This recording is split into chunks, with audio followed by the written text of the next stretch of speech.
अस्सलामु अलैकुम वरहमतुल्लाहि वबरकातुहू।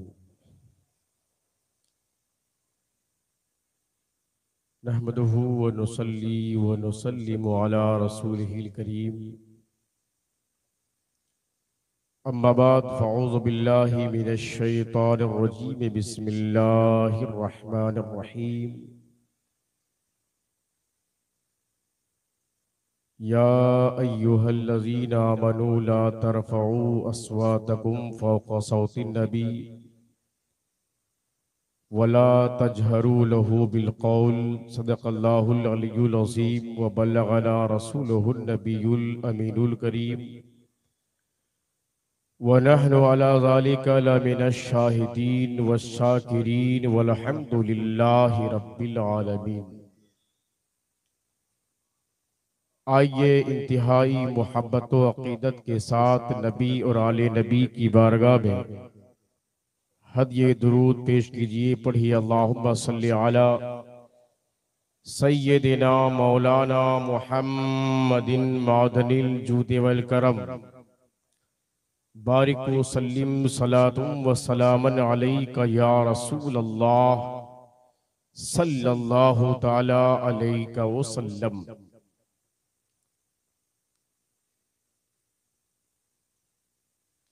स्टेज के दाएं बाएं और इस मजमा और मजलिस के चारों तरफ कुछ लोग खड़े हैं। ये वाज़ो नसीहत तज़किरे मुस्तफ़ा की मजलिस के आदाब के ये खिलाफ है।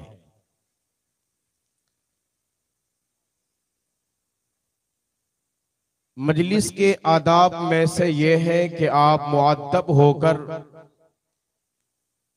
जब जगह खाली मिले बैठ जाएं, जिक्र मुस्तफ़ा समाअत करें। जिस शख्सियत के बयानात सुनने के लिए आप हज़रात दूर दराज से तशरीफ लाए हैं, इंशाअल्लाहुल अज़ीज़ वो बहुत जल्द आपके बीच तशरीफ लाएंगे।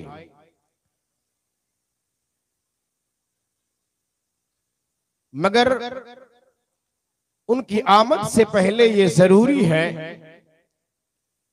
कि हम मुअद्दब होकर मजलिस को सजाएं, बैठें। जो भी उलमा के बयानात हों, ना तो मनक़बत के अशआर पढ़े जाएं, बगौर समाअत करें।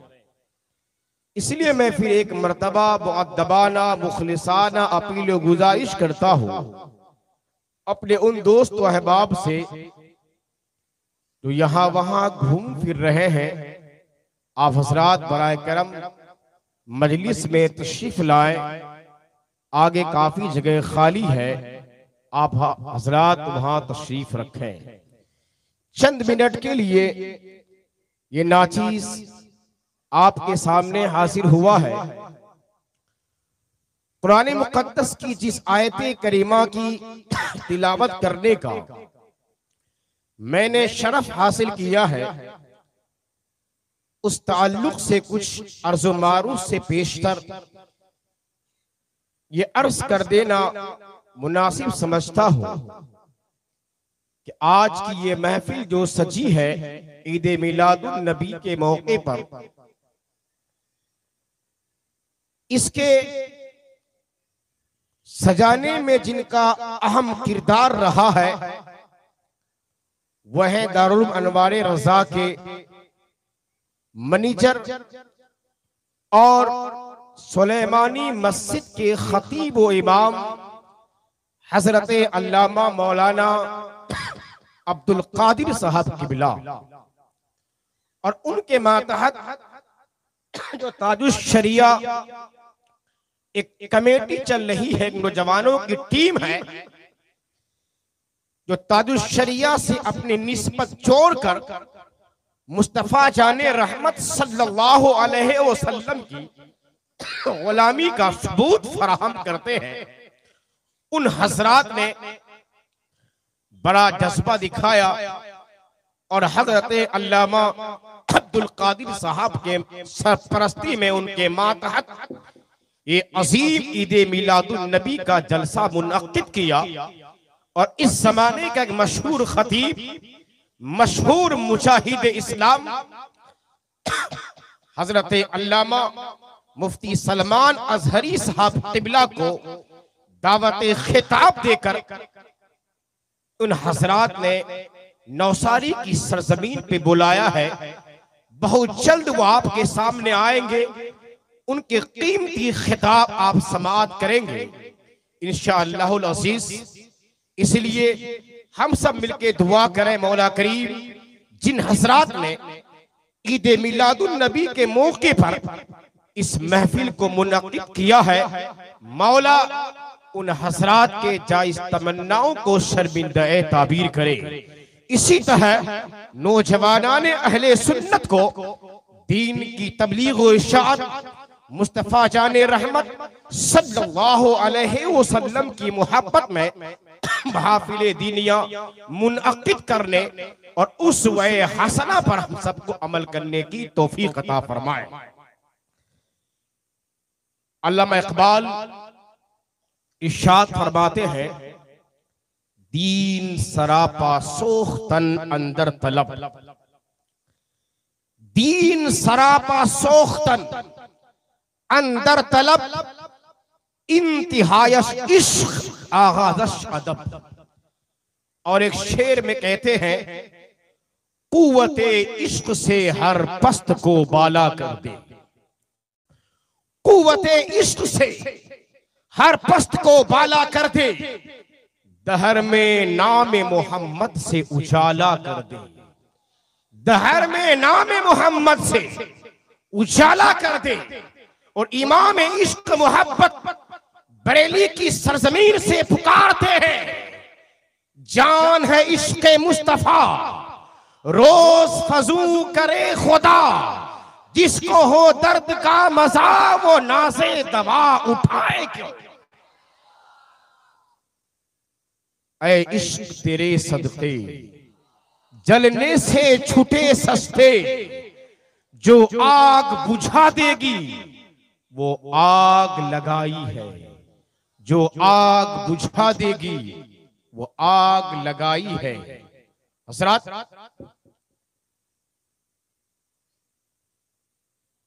आप हिंदुस्तान की जमीन पे, पूरी दुनिया की जमीनों पे गौर करने की मैं दावत नहीं देता हूं।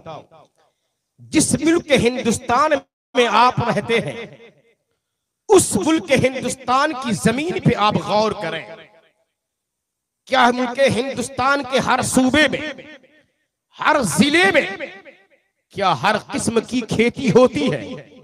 आप गुजरात की सरजमीन का जायजा लें तो गुजरात की सरजमीन पे, वो भी गुजरात में काठियावाड़ का इलाका देखें तो वहां की सरजमीन में कपास, मूंगफली और जीरा वगैरह की खेतियों को उगाने की सलाहियत है। आप इस इलाके की सरजमीन को देखें तो यहाँ गन्ने की खेती कसरत से होती है। आप गुजरात की सरजमीन पे अखरोट या सेब की खेती नहीं देखेंगे। आप कश्मीर की सरजमीन का जायजा लें तो कश्मीर की सरजमीन पे सेब की खेती होती है और दीगर कीमती फलों की खेतियां होती हैं। वहीं बिहार और बंगाल और यूपी की सरजमीन का जायजा लें तो वहां चावल की खेती होती है, गेहूं की खेती होती है। आप क्या समझे? इसका मतलब यह है कि हर खेत में हर तरह की खेती उगाने की सलाहियत नहीं है। किसी में कपास उगाने की सलाहियत है तो किसी में सेब उगाने की सलाहियत है, किसी में अखरोट उगाने की सलाहियत है तो किसी में चावल उगाने की सलाहियत है, किसी में गेहूं उगाने की सलाहियत है। तो उसी तरह एक इंसान का दिल है, ये दिल ईमान की जगह है, यही दिल कुफ्र और शिर्क की जगह है। तो अब ईमान की आबियारी के लिए, ईमान की खेती के लिए कैसा दिल चाहिए, कैसा दिल होगा कि जिस दिल में ईमान की खेती हो सके, जिस दिल में ईमान की आबियारी हो सके, जिस दिल में ईमान की सिंचाई हो सके, जिस दिल में कमा हक़्क़हू ईमान परवरिश पा सके, जिस दिल में बिलाल जैसा ईमान परवरिश पाए, जिस दिल में सुहैब रूमी जैसा ईमान परवरिश पाए, जिस दिल में सलमान फारसी जैसा ईमान जागुजी हो जाए। हजरात, अगर ईमान की आबियारी करने के लिए, ईमान की आबपाशी के लिए, ईमान की परवरिश के लिए ऐसे दिल की जरूरत है जिस दिल में अदबे मुस्तफा हो, जिस दिल में मोहब्बते मुस्तफा हो, जिस दिल में अदबे मुस्तफा होगा, जिस दिल में ताज़ीमे मुस्तफा होगी, जिस दिल में इश्क़े मुस्तफा होगा, जिस दिल में मकामे मुस्तफा होगा, जिस दिल में मोहब्बते मुस्तफा होगी, जिस दिल में इश्क़े मुस्तफा होगा, वो दिल बिलाल का दिल होगा, वो दिल सुहैब रूमी का दिल होगा, वो दिल सलमान फारसी का दिल होगा, वो दिल अबू बकर सिद्दीक का होगा, उमर फारूक का होगा, मौला कायनात का होगा। तो जिस दिल में अदब हो, जिस दिल में इश्क हो, जिस दिल में मोहब्बत रसूल हो, जिस दिल में ताज़ीमे रसूल हो, तो उसी दिल में ईमान परवरिश पाता है, उसी दिल में कमा हक़्क़हू ईमान की आबियारी होती है। और जो दिल अदबे मुस्तफा से खाली हो, जो दिल इश्क़े रसूल से खाली हो, जो दिल मकामे मुस्तफा की अहमियत समझने से खाली हो, अगरचे वो जुबान से कलमा पढ़ता हो, अगरचे वो नमाज पढ़ता हो, अगरचे वो रोजा रखता हो, अगरचे वो बार बार हज करता हो, मगर कसम खुदा की उनका दिल हकीकी ईमान से खाली होता है, उनका दिल हकीकत में ईमान से खाली होता है। ईमान उस दिल में परवरिश पाता है जिस दिल में रसूलुल्लाह की मोहब्बत हो, रसूलुल्लाह की अज़मत हो, रसूलुल्लाह का इश्क हो, रसूलुल्लाह की सच्ची मोहब्बत हो, तब जाकर उस दिल में ईमान में कमाल पैदा होता है, ईमान में ईमान की आबियारी होती है।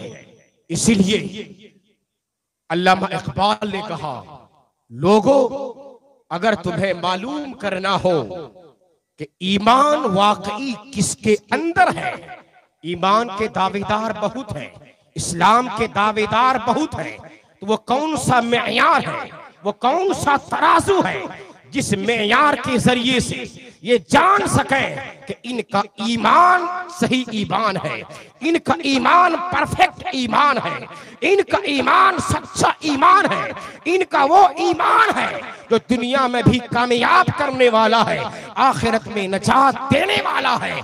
तो अल्लामा इकबाल ने एक शेर में समझा दिया, दिल सरापा सोख्तन अंदर तलब, इंतहायश इश्क आगाज़ अदब। वो ईमान, ईमान नाम है मुस्तफा की रिजा में अपने आप को जला देने का, जिस दीन की इब्तिदा अदब से होती है और इंतहा इश्क मुस्तफा से होती है। तो जिसके अंदर अदब हो, जिसके अंदर मोहब्बत रसूल हो, जिसके अंदर इश्क रसूल हो, उसका ईमान सच्चा ईमान होता है, वो ईमान में पक्का होता है, वो ईमान ऐसा ईमान होता है कि दुनिया में भी कामयाबी का जरिया है, आखिरत में भी नजात का जरिया है।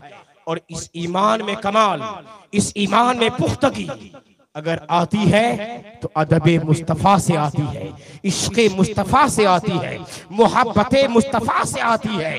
और जिस दिल में इश्क़े मुस्तफ़ा न हो, मोहब्बते रसूल न हो, दो दिल ताज़ीमे मुस्तफ़ा से खाली हो, ज़ाहिरी आमाल से ईमान में कमाल पैदा नहीं होता।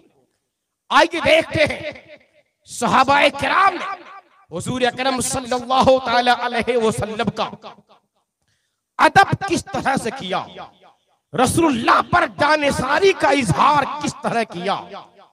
सुलह हुदैबिया का मौका है, मकाम हुदैबिया में मक्का के काफिरों ने हुजूर और सहाबा को रोक दिया है। अहले मक्का ने हुजूर अकरम सल्लल्लाहु अलैहि वसल्लम और दिगर अहले ईमान से गुफ्तगू करने के लिए, सलाह मशवरा करने के लिए हजरत उर्वा को भेजा।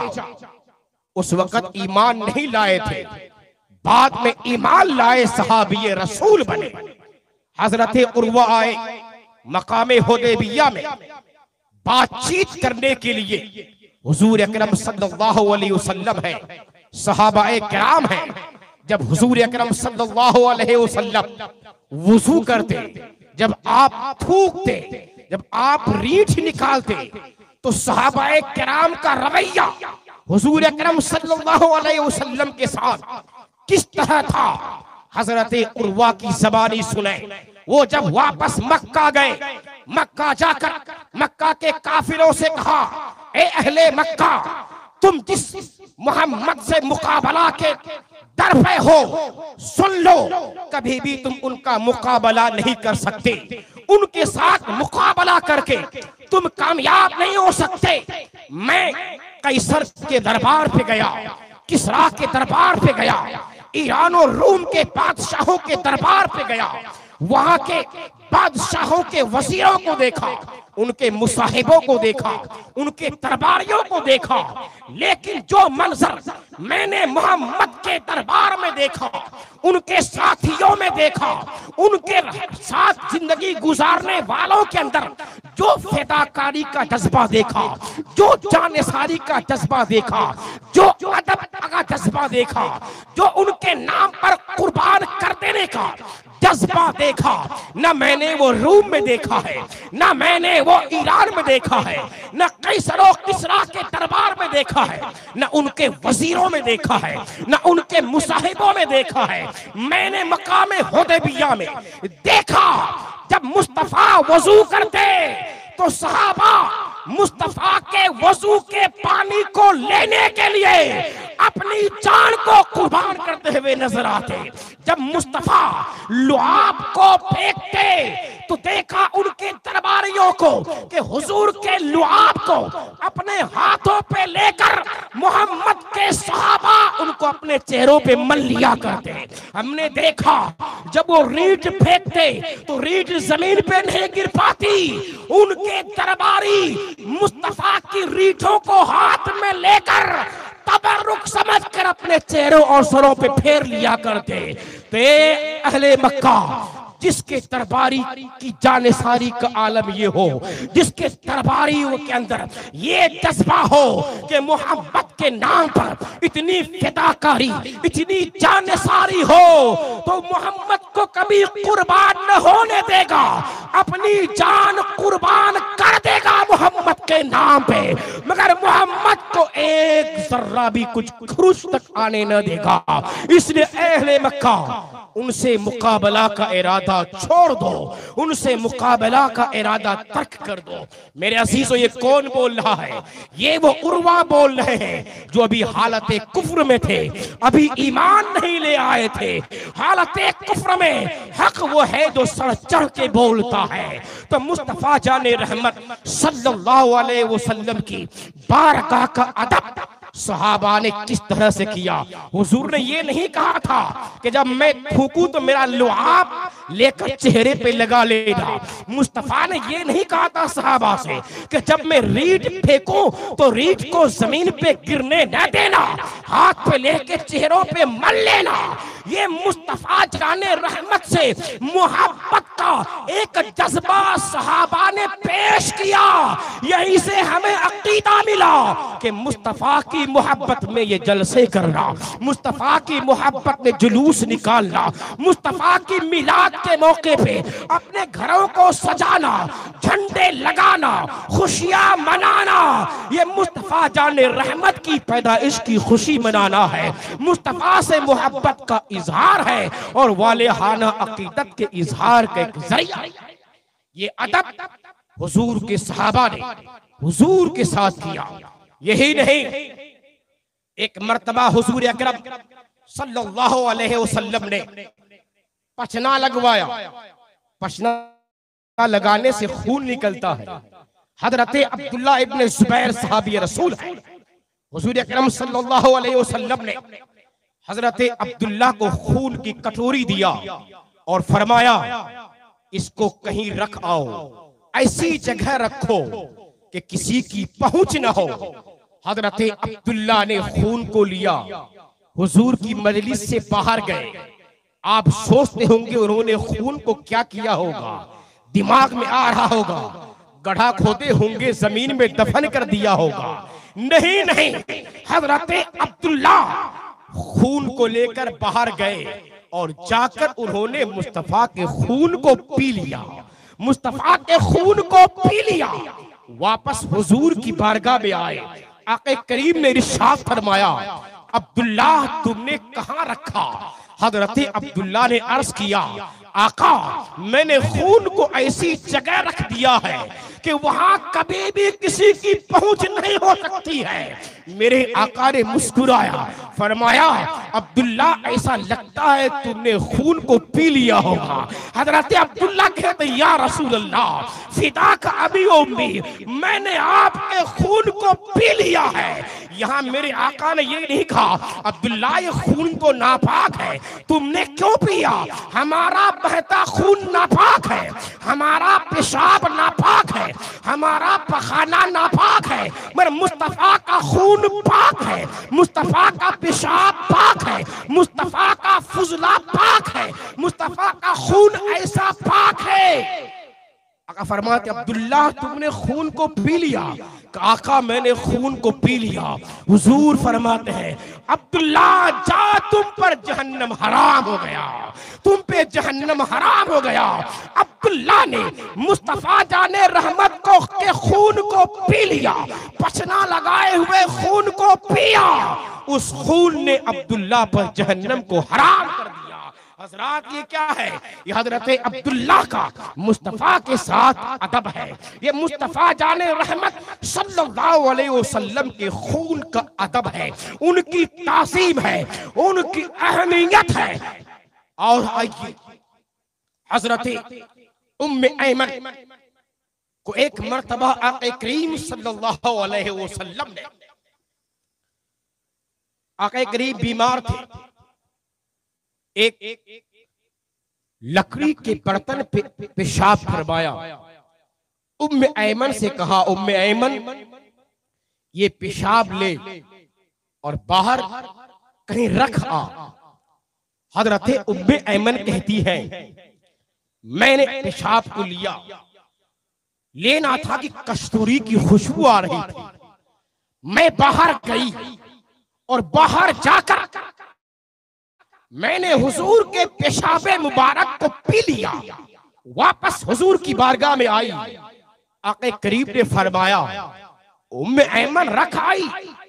आप अर्ज करती या रसूल अल्लाह मैं रख आई और ऐसी जगह पहुंचा के आई कि वहां किसी की पहुंच नहीं। आक़ा करीम ने मुस्कुराया, गैबता नबी को खबर हो गई कि उम्मे ऐमन ने जमीन पे पेशाब को दफनाया नहीं, उम्मे ऐमन ने पेशाब को पी लिया। और कोई गैब क्या, तुमसे निहा हो भला, जब न खुदा ही छुपा तुम पे करोड़ों दरूद। आका फरमाते उम्मे ऐमन पेशाब को पी गई। अर्ज किया रसूलुल्लाह मैंने पेशाब को पी लिया। आका करीम फरमाते उम्मे ऐमन जब तक तू अब जिंदा रहेगी कभी भी तुम्हें पेट की कोई तकलीफ नहीं होगी। ये हुजूर के पेशाबे मुबारक की बरकत है। अगर पेशाबे मुबारक को पी ले तो मरते दम तक पेट की तकलीफ दूर हो जाए। ये मुस्तफा की बारगाह का अदब है। आखिरी बात अर्ज कर देता हूँ, एक अंसारी सहाबी का एक ऊंट पागल हो गया था। वो अगर कोई उस ऊंट को पकड़ने जाता तो आदमी को दौड़ाता, मारने के लिए दौड़ाता। जैसे कुत्ता पागल हो जाता है तो कुत्ता आदमी को दौड़ाता है, आदमी उसके डर से भागता है। एक अंसारी सहाबी है, उस सहाबी का ऊंट पागल हो गया। अब न उससे कोई काम लिया जाता बल्कि वो परेशान थे और दिगर सहाबा भी परेशान थे। जिसको पाता वो ऊंट दौड़ाता।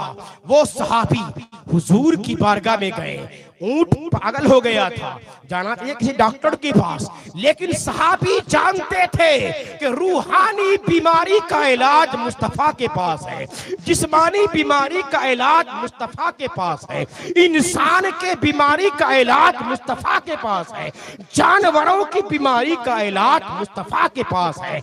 यानी तबीबे हासिक, तबीबे रूहानी, वो जिस्मानी बनकर अगर कोई तशरीफ लाए है तो मुस्तफा जाने रहमत तशरीफ लाए है। वो अंसारी सहाबी हुजूर की बारगाह में हाजिर, अर्ज़ किया रसूलल्लाह, मेरा ऊंट पागल हो गया है, कोई काम नहीं करता, लोगों को मारने दौड़ता है, लोग परेशान हैं। हुजूर अकरम सल्लल्लाहु अलैहि वसल्लम ने जब उस सहाबी की बात सुनी, हुजूर ने उस मजलिस में तशरीफ फरमा सहाबा से इरशाद फरमाया, सहाबियों चलो उस अंसारी के घर देखते हैं क्या ऊंट का मामला है। हुजूर अकरम सल्लल्लाहु अलैहि वसल्लम सहाबा के साथ उस अंसारी के घर तशरीफ ले आए। ऊंट एक जगह दूर में बंधा हुआ था, जब वहां तशरीफ ले आए, ऊंट की पूरी बात सुनी, एक ऊंट के ताल्लुक से उस सहाबी से सारी बात सुनी। फिर आका करीम सल्लल्लाहु अलैहि वसल्लम ने फरमाया, तुम लोग यहीं बैठो, मैं ऊंट के पास से आता हूँ।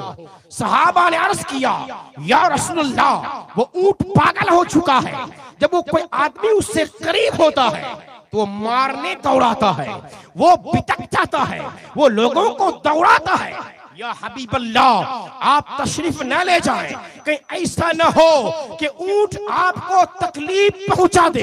हुजूर ने फरमाया, लैसा अलैया बासुन, आप मुतमईन हैं, मुझे ऊंट से कोई तकलीफ नहीं होगी। मेरे आका ऊंट के करीब तशरीफ ले गए, आका ऊंट के करीब गए थे, ऊंट बैठा था, खड़ा हो गया और खड़ा होकर मुस्तफा की बारगाह में हाजिर होकर कदमे मुस्तफा में सजदा रेज़ हो गया। वो ऊंट जो पागल था, बिटकता था, लोगों को दौड़ाता था, लेकिन जब मुस्तफा की बारगाह में ऊंट हाजिर हुआ, वो पागल ऊंट मुस्तफा की बारगाह में सजदा रेज़। सहाबा ने अर्ज किया, या रसूलल्लाह, एक ऊंट आपको सजदा कर सकता है, ये नासमझ है, इसके पास अक्ल नहीं है। जब ये आपके मकाम और मर्तबे को समझकर सजदा कर सकता है, या हबीब अल्लाह, आप हमें इज्जत दें, हम आपको सजदा करें। आक़ा करीम ने फरमाया, मेरे दीन में अल्लाह के अलावा किसी को सजदा करना जायज नहीं है। सजदे इबादत तो कुफ्र है, सजदे ताज़ीमी भी हराम है। अब यहाँ एक बात अर्ज करना चाहता हूँ, एक ऊंट जो अक्ल नहीं रखता, जो बज़ाहिर अक्ल से खाली है, वो ऊंट भी मकामे मुस्तफा को समझ रहा है, वो ऊंट भी अजमते मुस्तफा को समझ रहा है, वो ऊंट भी हुजूर का रुतबा जान रहा है। ऊंट भी जानता था, शेर भी जानता था, बकरियां भी जानती थी, अरे कायनात का जर्रा जर्रा मुस्तफा के मकामो मर्तबे को जानता था। जब एक ऊंट होकर मुस्तफा की इतनी ताज़ीम कर रहा है, मुस्तफा की बारगाह का इस तरह अदब बचा ला रहा है, ए अक्लमंदो, ए अक्ल रखने वालों इंसानों, क्या हम पर ये लाजिम नहीं है कि मुस्तफा जाने रहमत सल्लल्लाहु अलैहि वसल्लम की बारगाह का मुअद्दब बने, हुजूर की ताज़ीम करे, कोई ऐसा फेल, कोई ऐसी बोली हमसे सरजद न हो जो ताज़ीमे मुस्तफा के खिलाफ हो, नामुसे रिसालत के खिलाफ हो, जो ताज़ीमे मुस्तफा के नाम पर सर पे कफन बांध कर निकलता है, नामुसे रिसालत के नाम पर सर पे कफन बांध कर निकलता है, बज़ाहिर वो होता है 34-35 साल का इंसान, पर अल्लाह ताला उनको वो ऐसा मकाम अता करता है कि हिंदुस्तान ही नहीं पूरी दुनिया उनको पहचानती है, वो कोई और नहीं। अभी जिस खतीब खुसूसी का खिताब हम और आप सुनने वाले हैं, 34 साल 35 साल अभी ज्यादा उम्र है, लेकिन अल्लाह ने उनको इस कम उम्री में ऐसी शोहरत, ऐसे इज्जत, ऐसा मकाम और मर्तबा अता किया है। बड़े बड़े को 50 साल के बाद भी ऐसी इज्जत और शोहरत न मिली। वजह क्या है? सिर्फ एक वजह है, उन्होंने नामुसे रिसालत के नाम पे, ताज़ीम मुस्तफ़ा के नाम पे, अदब मुस्तफ़ा के नाम पे, अज़मत मुस्तफ़ा के नाम पे, मुस्तफ़ा के नामोस ताज़ीम इज्जत मकाम मर्तबा की हिफाजत और नामोस के नाम पे सर पे कफन बांध करके वो बंदा खड़ा हो गया। अल्लाह ने हुजूर के सदक़े में ऐसी इज्जत, ऐसी शोहरत इस कम उम्री में अता की कि दुनिया दंग है, दुनिया हैरत ज़दा है कि एक गुमनाम हस्ती जो चंद साल पहले गुमनाम थे, लेकिन नाम से रिसालत के नाम पे आज पूरी दुनिया में उनका डंका बज रहा है। इसलिए अपने ईमान की अगर पुख्तगी चाहते हैं तो अज़मत मुस्तफ़ा को दिल में बसाइए, अदब मुस्तफ़ा को दिल में बसाइए और इश्क़ रसूल और मोहब्बत रसूल का अपने सीने को मोहब्बत रसूल का शहर बनाइए, तो इंशाअल्लाह आपके ईमान में पुख्तगी आएगी और हलावत ईमान से आप अच्छी तरह से मालामाल होंगे। रब की बारगाह में दुआ है, मौला ताला हमें दोनों जहां की नेमतों से मालामाल करे, हुजूर अकरम सल्लल्लाहु अलैहि वसल्लम की सच्ची गुलामी और उसमें रसूल पर हमें जिंदगी गुजारने की तौफीक अता फरमाए। अस्तगफिरुल्लाह रब्बी मिन कुल्ली ज़ंबिन व अतूबु इलैहि। अस्सलामु अलैकुम व रहमतुल्लाहि व बरकातहू।